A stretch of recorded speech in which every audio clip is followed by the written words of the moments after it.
The best horror films exploit our most basic fears, taking deep phobias common to all people and bringing them into reality, tapping into the dread locked within our collective subconscious, the fear of being left alone in the dark, the fear of disease, the fear of death and decay. This week, we'll be taking a look at the psychological fear behind Robert Wiene's 1924 silent horror, The Hands of Orlac.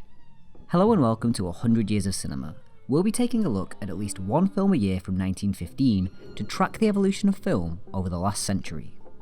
The Hands of Orlac tells the story of Paul Orlac, played by Conrad Veidt, a famous concert pianist who has his hands crushed in a tragic railway accident. After a complete hand transplant, he finds that not only is he unable to play piano, his hands have taken on the murderous desires of their previous owner, a convicted killer and thief named Vasseur.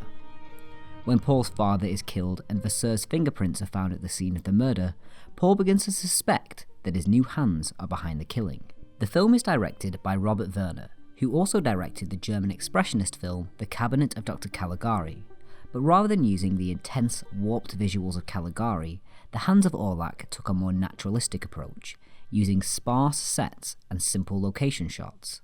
However, the film does incorporate some aspects of the expressionist movement, such as the excellent use of double exposure to externalise Paul's fears about his operation, or the uncaring wall formed by the creditors as they tell Paul's wife that she has one day to come up with the money that they owe.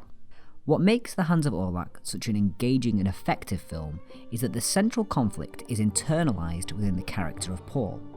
Wiene explores two primary fears. The first is the loss of identity, and the second is the loss of autonomy. Through the film, we see that Paul's identity is rooted both in his profession as a pianist and in his relationship with his wife. The most obvious loss of identity for Paul comes in being robbed of his ability to play piano, and it's not only the physical loss of his ability to play, but also his position as a famous pianist. The second instance of Paul's loss of identity is the loss of connection with his wife.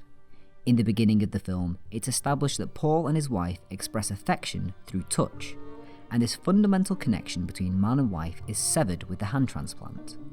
Slowly, throughout the film, Paul becomes less and less sure about who he is, about whether he's living his own life or that of the hands. The second fear that Wiene explores is the loss of autonomy, firstly in Paul's inability to control his own body, but also in his inability to influence events around him. With the loss of Paul's job, he falls into debt, and he is no longer able to support his family. In the opening shots of the film, we see Paul working on his finances through his stock ticker, but after the train crash, an event he has no control over, Paul is forced against his will to go to his father for money. This fall into financial ruin reflects the fear that even if we make the right choices, our lives are governed by events beyond our control. After his father's murder, Paul is left with no memory of the event, and the fear of losing control of his life is externalised in the sequence in which Paul loses control to his hand, and he frantically grapples with the knife that will eventually kill his father.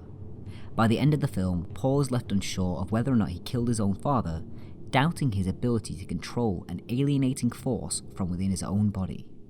When Paul talks to a surgeon about the problem he's facing with his new hands, the surgeon reassures him that the mind controls the body, and not the other way around. The horror hinges on the idea of trying to reconcile who you are with the identity of a killer whose hands you have, and your inability to affect the world around you. The Hands of Orlac has been remade twice, first as Mad Love in 1935 starring Peter Lorre in his first American film, and then again as The Hands of Orlac in 1960 starring Christopher Lee.